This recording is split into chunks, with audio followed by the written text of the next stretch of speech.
के पूरी कार्यकारिणी के सदस्यगण, मेरी एसोसिएशन के मेरे प्रिय साथी श्री कृष्ण शर्मा जी महासचिव, कमल कृष्ण शर्मा जी महासचिव तथा मेरी पूरी कार्यकारिणी के सदस्यगण, ड्राइवर एसोसिएशन के अध्यक्ष अमर जी, सदन की पूरी कार्यकारिणी के सदस्यगण, ट्रांसपोर्ट एसोसिएशन के अध्यक्ष टोपी वाले श्री टेकराम जी, सदन के पूरे कार्यकारिणी के सदस्यगण, लोकायुक्त से आए मेरे साथीगण, कमीशन से आए हमारे प्रतिनिधिगण,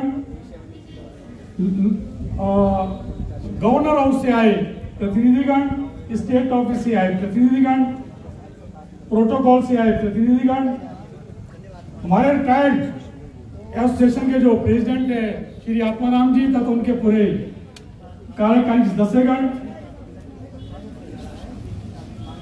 सचिवालय एसोसिएशन के रिटायर्ड एसोसिएशन है उनके अध्यक्ष श्री मदन शर्मा जी तथा महासचिव श्री भूपराम जी तथा उनके पूरे कार्यकारिणी के सदस्यगण, बॉबी जी पूर्व अध्यक्ष मेरे सामने हैं, मियां जी इनके सीनियर वाइस प्रेसिडेंट, पूर्व सीनियर वाइस प्रेसिडेंट, महासचिव महेश जी, मीडिया भाई जिन्होंने हमारा पूरा सहयोग दिया, तथा मेरे सम्माननीय भाइयों तथा बहनों।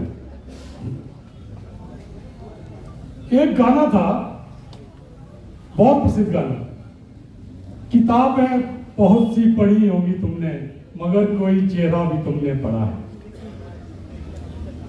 तो जो दो इससे पहले जनरल हाउस थे, तो जो आपके चेहरे पे लिखा होता था, जो आपके हाव भाव होते थे, जो आप में जोश होता था, मैंने वो सब बोला।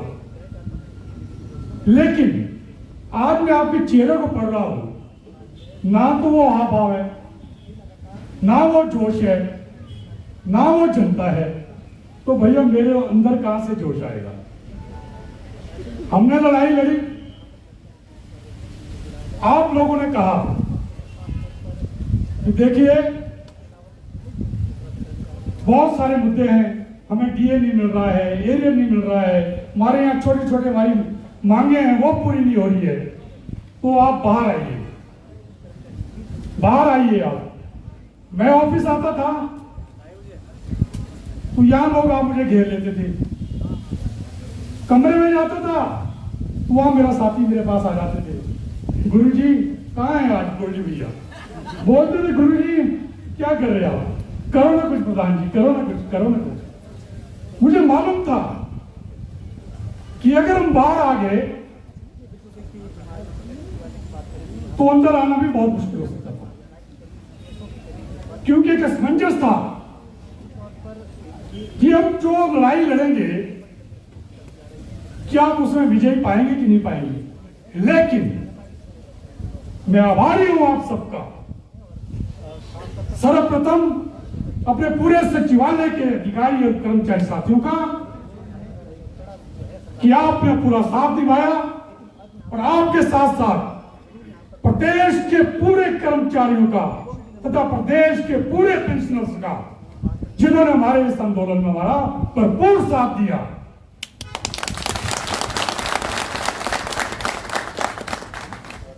आज यहां बादल जी भी हैं, सॉरी मैं उनका नाम लेना भूल गया था, अभी मेरी नजर पड़ी, उनका हमें सहयोग मिला,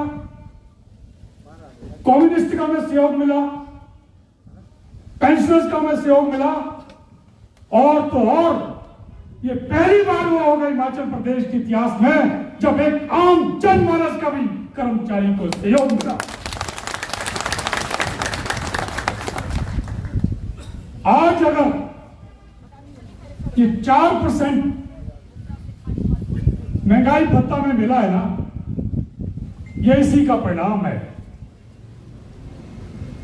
आज अगर मेरे पेंशनर्स भाइयों को, जिनके 1.5-2 साल से मेडिकल बिल कार्यालय में पड़े थे, उनका भुगतान नहीं हो रहा था। अगर आज वो एक मुश्त देने की बात कही गई है, तो ये आपके संगठन और आपके जो आपने हमें साथ दिया है उसका परिणाम है। आज अगर चतुर्थ क्लास श्रेणी के कर्मचारी को 20,000 की किस्त दी गई है, ये भी आपके इस संगठन का, आपने जो हमारा साथ दिया है उसका परिणाम है। आज अगर दीपावली मनाने के लिए 28 तारीख को पेंशनर को पेंशन और कर्मचारी को उनकी तनख्वाह दी जा रही है, तो यह भी आपकी एकजुटता का परिणाम है। मैंने आपसे कहा था कि अगर हम संगठित रहेंगे तो ही कुछ हो पाएगा। मैं आपको बधाई देना चाहता हूं कि आप संगठित रहें, और मैं इसके लिए जो मैं ये दिया, हमारी मांगों को माना, इसके लिए मैं पूरे सचिवालय परिवार की तरफ से माननीय मुख्यमंत्री महोदय का अनेक अनेक धन्यवाद करता हूं।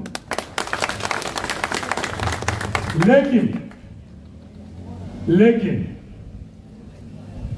जो मिला है वो काफी नहीं है। पर क्या करें, कुछ तो मिला। एक समय ऐसा था जब हमें लग रहा था कि शायद हमें खाली हाथ अंदर आना पड़ेगा, मगर ये आपकी एकजुटता का परिणाम है कि आज हम खाली हाथ अंदर नहीं आए। और उसके लिए भी मैं माननीय मुख्यमंत्री महोदय का आभार व्यक्त करता हूं कि उन्होंने हमारी भावनाओं को समझा, हमारे दर्द को समझा। जब उन्होंने एहसास हुआ कि ये जो लड़ाई हम लड़ रहे हैं, इस सचिवालय कर्मचारी अपने लिए नहीं लड़ रहा है। हम लोगों ने जब देखा कि हमारे पिता समान बुजुर्ग 84 साल के, 80 साल के, 37 डिग्री के टेम्परेचर में अपने हक के लिए सड़कों पे उतरे हैं, जब हमें पता चला कि हमारी बूढ़ी मां, हमारी बहनें जो आज बेवा हुई हैं, वो इंतजार करती थी कि 8 पहली को हमारी पेंशन बढ़ के आएगी। वो हर महीने सोचती थी कि इस बार हमारी पेंशन में थोड़ी बढ़ोतरी होगी, लेकिन वो बोल नहीं पाती थी।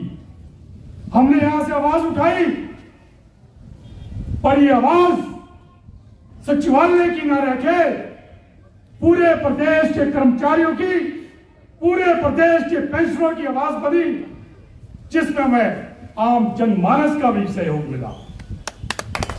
कर्मचारी एकता, कर्मचारी एकता, आवाज दो, आवाज दो। हमें फोन आते थे, कोई कहता था कि देखिए जी, मेरे सरकार के पास 25 लाख पड़े हैं, मैं 2018 में रिटायर हुआ था और मैंने अपनी बेटी की शादी के लिए 30 लाख लोन लिया। ये सोच के लोन लिया कि मुझे तो 25 लाख सरकार से लेना है। जब वो पैसा नहीं मिला और मेरी 25,000 की किस्त जाती थी, हाथ पे सिर्फ 25,000 रुपए मिलता था, तो सच पूछो साथियों, उनकी आंखों से आंसू आते थे, बड़ा तरस आता था हमें उन पे। जब कोई हमें फोन आता था कि मेरा हर महीने 30,000 रुपया दवाइयों का खर्चा है और मेरे 1.5 लाख 2 लाख के बिल सरकार के पास पेंडिंग पड़े हैं, 1.5-2 सालों से उन मेडिकल बिलों का भुगतान नहीं हो रहा है, तो बहुत दुख होता था। तो हमने भी ठाना कि ठीक है, हम लड़ेंगे, लड़ाई लड़ेंगे। साथियों, आज मुझे खुशी इस बात की है, भले ही मेरे ऊपर, हम 6 साथियों के ऊपर प्रिविलेज मोशन आया हो, मगर हमें खुशी इस बात की है कि हम आप लोगों को दिवाली मनाने के लिए टीए की किस्त दिलवा सके। आवाज दो, आवाज दो। भले ही आज हमें मेमो इशू किया हो सकता है मेमो में हमारे ऊपर इंक्वायरी बैठ जाए, हो सकता है हमारी 2-2, 3-3 इंक्रीमेंटें काट दी जाए, हमें दुख नहीं है, मगर खुश इस बात की है कि हमने आपकी तनख्वाह में इजाफा किया है। भले ही मुझे मालूम पता चला है कि छोटा शिमला में किसी ने मेरे खिलाफ FIR तक दर्ज करने के लिए एप्लीकेशन दी है। मुझे कोई गम नहीं है। आप लोगों ने कहा कि संजीव भाई बाहर आओ, मैं बाहर आया, आज लड़ाई जीती, जीत के दिखाई। भले इसका मैं ये सब भुगतना पड़े, मगर हमारे दिल में आपके लिए इसका कोई गर्ज नहीं आ रही। कर्मचारी एकता, कर्मचारी एकता। आप जानते हैं हम तो अच्छी जगह पे थे, हमारे अच्छे संबंध थे, माननीय मुख्यमंत्री से अच्छे संबंध थे, मंत्रियों से अच्छे संबंध थे, मुख्य सचिव से अच्छे संबंध थे। लेकिन जब मैंने देखा, जब आप लोग हमारे पास आए तो मैंने देखा अगर मेरे आज माननीय मुख्यमंत्री से अच्छे संबंध है, मंत्रियों से अच्छे, किसकी वजह से? अध्यक्ष की वजह से। अध्यक्ष कैसे बना? आप लोगों ने बनाया। इसीलिए मैंने उन संबंधों को ना देख के आप लोगों के साथ चलना मंजूर किया, और मैं आगे भी चलता रहूंगा, आपकी लड़ाई लड़ता रहूंगा। मगर अब आपको देखना है कब हमें बाहर जाना है, अब आगे के हमें क्या करना है। अब ये गेंद आपके हाथ में है। हमने जो करना था कर दिया। प्रदेश की आर्थिक स्थिति इतनी खराब होते हुए भी हमने आपके लिए 600 करोड़ रुपए का राशि हमने सरकार से मंजूर कराई है। कर्मचारी एकता, कर्मचारी एकता। और मैं माननीय मुख्यमंत्री से आज एक अपील करना चाहता हूं, एक प्रार्थना करना चाहता हूं, एक निवेदन करना चाहता हूं। माननीय मुख्यमंत्री महोदय, दिए ही या ये जो आपने दिया, यही जो है ना प्रदेश के कर्मचारी और पेंशनों की मांग नहीं है। मुझे जो कॉन्ट्रैक्ट पे भाई लोग हैं उनके फोन आते हैं। ये जो कॉन्ट्रैक्ट पहले 8 साल का हुआ करता था, उसके बाद ये 7 साल का हुआ, फिर 5 साल का हुआ, फिर 3 साल का हुआ, और उसके बाद 2 साल का हुआ। मैं बता देना चाहता हूं प्रदेश के कर्मचारियों को भी और उन कॉन्ट्रैक्ट के भाइयों को भी कि इसमें भी प्रदेश के सचिवालय कर्मचारी संगठन का बहुत बड़ा योगदान है। मुझे याद है जब ये 3 साल से 2 साल के हुआ था ये पीरियड, तब हम तत्कालीन मुख्यमंत्री, पूर्व मुख्यमंत्री श्री जयराम जी से मिले थे और उन्होंने आश्वस्त किया था कि मैं इसको 2 साल करूंगा। लेकिन ये 2 साल तो हो गया। अब कुछ महीने पहले एक नोटिफिकेशन निकाल दी गई है कि ये लोग साल में सिर्फ एक बार ही रेगुलर होंगे। उससे क्या हुआ, कुछ लोग तो 2 साल में रेगुलर हो जाएंगे, लेकिन कुछ लोग 2.25 साल में 2 साल 11 महीने में जो है रेगुलर हो रहे हैं। तो हमारा यहां से, इस मंच से सरकार से निवेदन है, या तो उनको साल में 2 बार रेगुलर किया जाए, या फिर वन टाइम रिलैक्सेशन देके उन सभी भाइयों को भी दीपावली का तोहफा दिया जाए।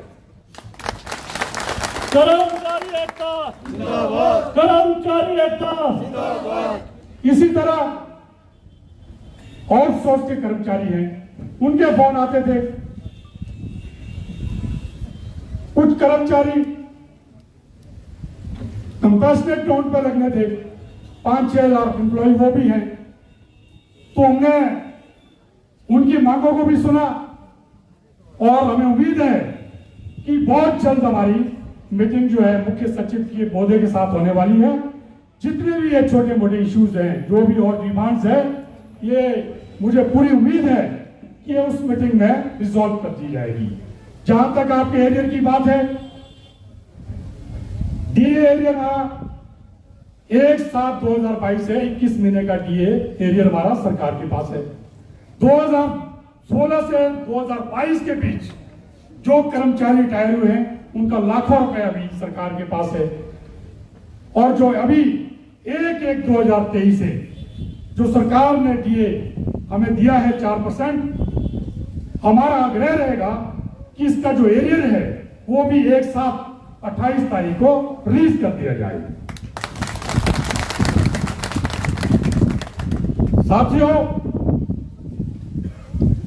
वैसे तो कहते हैं कि जो कर्मचारी होता है वो सरकार की रीढ़ की हड्डी होता है, लेकिन मैं क्या कहना चाहता हूं, ये जो सचिवालय है ये तो सरकार का दिल है, दिल। लेकिन पिछले कुछ दिनों में जो भी पिछले 2 महीनों का जो वक्त गुजरा, इसमें जो रीढ़ की हड्डी है उसमें भी थोड़ा गैप आ गया था और जो ये दिल है ये भी कुछ ज्यादा धड़कना शुरू हो गया था।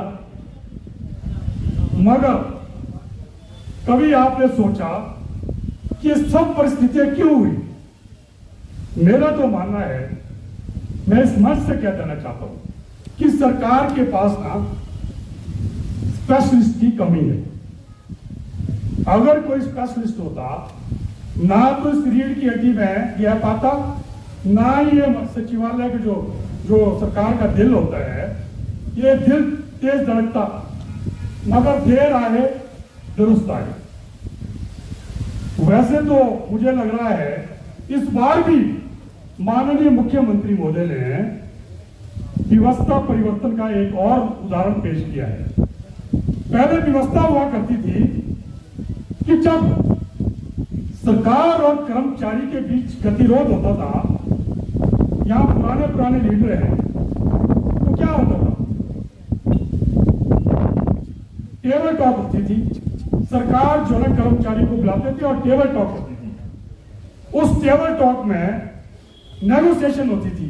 अच्छा, आप लोग 3 किस्तें मांग रहे हो, चलो ऐसा है, हम जो है 3 तो नहीं दे सकते। फिर हम लोग बोलते कि नहीं ठीक है, फिर 2 दे दो। फिर सरकार फिर बोलती थी कि नहीं देखो, 2 भी नहीं दे सकते हैं। फिर 1 पे जो है ना नेगोशिएशन होती थी। उसके बाद जो है जो भी सरकार की तरफ से नुमाइंदे होते थे, या मुख्य सचिव होते थे या मुख्यमंत्री होते थे, वो ऐलान किया करते थे। लेकिन जैसे कि माननीय मुख्यमंत्री कहते हैं कि मैंने व्यवस्था परिवर्तन का नारा लगाया है, तो इस बार भी उन्होंने व्यवस्था बदलते हुए छुट्टी के दिन ही ऐलान कर दिया कि मैं 4% देता हूं। तो अब मैं माननीय मुख्यमंत्री महोदय से मेरा अनुरोध है, अब आपने व्यवस्था परिवर्तन का नारा लगाया है, पहले जो डी आप स्वयं देते थे, तो मेरा अनुरोध है कि जिस तरह से आपने एनपीएस कर्मचारी के लिए कहा कि जैसे ही सेंटर देगा तभी आप लोगों को मिल जाया करेंगे, तो मेरा अनुरोध है कि हमारे को भी व्यवस्था परिवर्तन के तहत जब सेंटर जो डीए दे तभी हमारे को भी डीए दे दिए जाए। तब आप तालियां बजा देते भाई, मालूम। पर मुझे तालियां नहीं चाहिए, मुझे तो वो भीड़ चाहिए थी, भीड़। इसीलिए आज जोश नहीं है ना, और मैं तो चाहता हूं कि अच्छा हुआ उतनी ज्यादा भीड़ नहीं है, उतनी ज्यादा आपके चेहरे पे वो जोश या वो रोब नहीं है, तो मैं भी शायद आज थोड़ा शांत हूं, रहना भी पड़ेगा। अभी तो भैया मेमो हुआ, प्रिविलेज मोशन आया, और कि कुछ और बोल दिया था ना, तो एक एस्मा भी होता है, एसेंशियल सर्विसेज मेंटेनेंस एक्ट, पहले वो भी लगा करता था। यहाँ पुराने हमारे नेतागण हैं, एस्मा भी लगता था, हेल्थ वालों पे लगता था। तो कुछ लोग बोले जी ये सचिवालय पे एस्मा नहीं लगता। मैं कहा सचिवालय वालों पे एस्मा नहीं लगता है, वो तो मैं प्रिविलेज मोशन भी नहीं आता था, पर सरकार कर लेती है। और मुझे उम्मीद है कि जैसे माननीय मुख्यमंत्री महोदय ने कहा है अपनी बाइट में कि भाई वो कंसर्न मिनिस्टर से भी बात करेंगे, स्पीकर से भी बात करेंगे, लेकिन मेरा तो साफ शब्दों में कहना है कि मैं तो आज बहुत खुश हूं। हमने जो लड़ाई लड़ी उसमें आपने पूरा समर्थन दिया, पूरा सहयोग दिया, खास तौर से मेरे पेंशनर भाइयों का जो 80-83 साल में सड़कों पे उतरे हमारे लिए, और इस सचिवालय की जो है लाज रखी, क्योंकि पूरे प्रदेश की नजरें जो है इस सचिवालय पर टिकी हुई थी। और मुझे हमारे पूर्व अध्यक्ष आदरणीय श्री भगत राम ठाकुर जी के फोन आते थे भगत राम ठाकुर जी जो हमारे पूर्व अध्यक्ष थे, उन्होंने मुझे एक ही बात कही थी मुझसे, देखना संजीव शर्मा, झुकना मत। जब मैंने लड़ाई लड़ी थी 90 में कहते, तो मुझे तो जेल की हवा भी खानी पड़ी थी। आज मेरी यह स्थिति नहीं है कि मैं यहाँ सचिवालय आ सकूं, आपका दुख दर्द बांट सकूं, क्योंकि मैं ऑलरेडी, मेरा डायलिसिस चला है। लेकिन मेरा आपसे एक ही अनुरोध है, जो आन शान बान, जो इज्जत हमने सचिवालय की रखी है, उसको गिरने मत देना। मैं एक रात जेल में रहा हूं, लेकिन मैं झुका नहीं था। और मेरे साथ तो सिर्फ और सिर्फ सचिवालय के लोग थे, तुम्हारे साथ तो आज सचिवालय क्या, पूरे प्रदेश के कर्मचारी, पूरे प्रदेश के पेंशनर है। तो इसीलिए झुकना मत। कर्मचारी एकता, कर्मचारी एकता। तो भगत राम ठाकुर जी, हम झुकेंगे ना ही झुकेंगे। बाकी साथियों, समय शायद ज्यादा हो गया है और कुछ मजा भी नहीं आ रहा सच कहूं बोलने का, क्योंकि जितनी ज्यादा भीड़ होती थी उतना ज्यादा जो अंदर तंतु है वो बोलना शुरू करते थे। लेकिन फिर भी मैं एक बार पुनः आप सबका तथा पूरे प्रदेश के कर्मचारियों का, पूरे प्रदेश के कर्मचारी के जो पेंशन है, पूरे प्रदेश के पेंशनरों का तथा जिनका भी हमें समर्थन रहा, आप सबका पूरे सचिवालय परिवार की तरफ से अनेक अनेक धन्यवाद।